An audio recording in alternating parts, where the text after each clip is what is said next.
Hallo liebe Zuschauer und herzlich willkommen auf meinem Kanal. In diesem Video stelle ich den Schmucksalmler vor, der auch Rosensalmler genannt wird. Er ist ein recht beliebter Aquariumfisch und ist in gut sortierten Aquariumgeschäften zu finden. Er gilt als ein für Anfänger geeigneter Fisch. Hier siehst du ihn zusammen mit dem Blutsalmler. Das Video über diesen Fisch verlinke ich jetzt rechts oben in der Ecke. Der wissenschaftliche Name für den Schmucksalmler lautet Hyphesobrycom rosaaceus und er gehört zur Ordnung der Salmlerartigen und zur Familie der echten Salmler. Das Verbreitungsgebiet des Schmucksalmlers soll in Guayana und Surinam im östlichen Südamerika liegen, wo er sowohl in Bächen als auch in Flüssen vorkommen soll.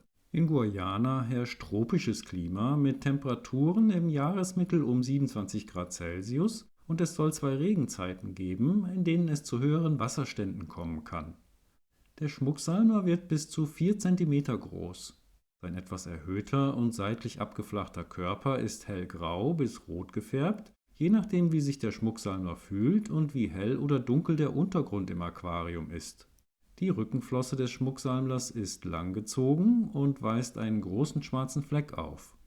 Der vordere Teil der Rückenflosse kann rot oder weiß und die Spitze weiß sein.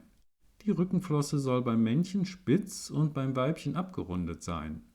Die Afterflosse ist gelblich bis rötlich und hat genau wie die rötliche Bauchflosse eine weiße Spitze. Die Schwanzflosse hat rote Anteile. Bei guter Haltung sollen Schmucksalmler im Aquarium je nach Quelle zwischen 4 und 8 Jahre alt werden können. Wie anfangs schon erwähnt, ist der Schmucksalmler ein beliebter Aquariumfisch, da er als pflegeleicht und bei den Wasserwerten als recht tolerant gilt. Außerdem fällt er durch seine Lebhaftigkeit und sein schönes Aussehen auf. Darüber, ob die im Handel angebotenen Tiere meistens Wildfänge oder Nachzuchten sind, konnte ich leider keine Informationen finden. Der Schmucksalmler ist ein Freilaicher und betreibt keine Brutpflege. Die Nachzucht soll im Aquarium relativ einfach sein und auch ohne große unterstützende Maßnahmen gelingen. Die Paarungsbereitschaft soll laut einigen Quellen gefördert werden können, indem man ein Pärchen in ein bepflanztes Zuchtbecken mit weichem, leicht alkalischem Wasser setzt und die beiden dort möglichst gut mit Lebenfutter füttert. Nach dem Ableichen sollte man die Eltern wieder zurück ins Gemeinschaftsbecken setzen, damit sie den Laich nicht auffressen können. Der Schmucksalmler stammt wie gesagt aus tropischem Klima und mag es deshalb gerne warm. Im Aquarium sollen Wassertemperaturen zwischen 23 und 27 Grad Celsius ideal sein. Der pH-Wert des Wassers kann laut den meisten Quellen zwischen 6 und 7,5 und der GH zwischen 5 und 20 liegen. Schmucksalmler sind Gruppenfische und so sollten mindestens 6 bis 8 Tiere zusammengehalten werden. Als Mindestgröße für das Aquarium wird in den meisten Quellen ein Becken mit 60 cm Kantenlänge angegeben, was ich persönlich aber für diesen lebhaften und schwimmfreudigen Fisch zu klein finde, besonders wenn noch andere Fische darin gehalten werden.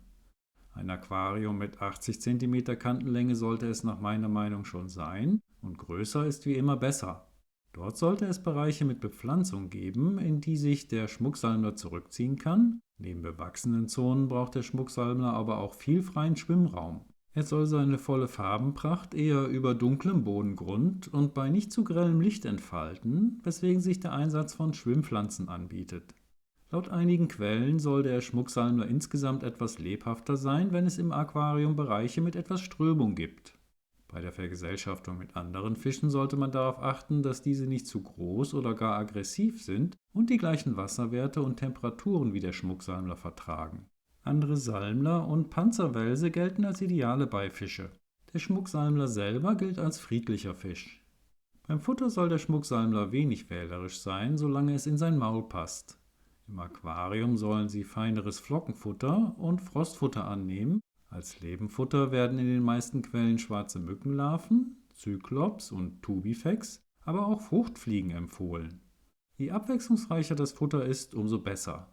Ich hoffe, ich konnte dir diese wunderschönen Tiere ein bisschen näher bringen. Falls du dir einen Schwarm Schmucksalmler für dein Aquarium anschaffen möchtest, informiere dich aber bitte vorher noch einmal ganz genau über die Haltungsbedingungen, denn dieses Video dient ausschließlich der allgemeinen Information und ich erhebe keinen Anspruch auf Richtigkeit und Vollständigkeit. Ganz herzlichen Dank an Kölle Zoo, dass ich die Aufnahmen für dieses Video in der Filiale Münster machen durfte. Einen Link zu Kölle Zoo findet ihr in der Videobeschreibung. Wenn dir dieses Video gefallen hat, dann teile es doch bitte mit deinen Freunden und über einen Daumen nach oben freue ich mich immer ganz besonders. Das motiviert mich weiter Videos zu machen. Unterstütze mich und abonniere meinen Kanal und aktiviere die Benachrichtigungsglocke, damit du das nächste Video nicht verpasst. Ich sage Tschüss, danke fürs Zuschauen und macht euch mal wieder die Hände nass.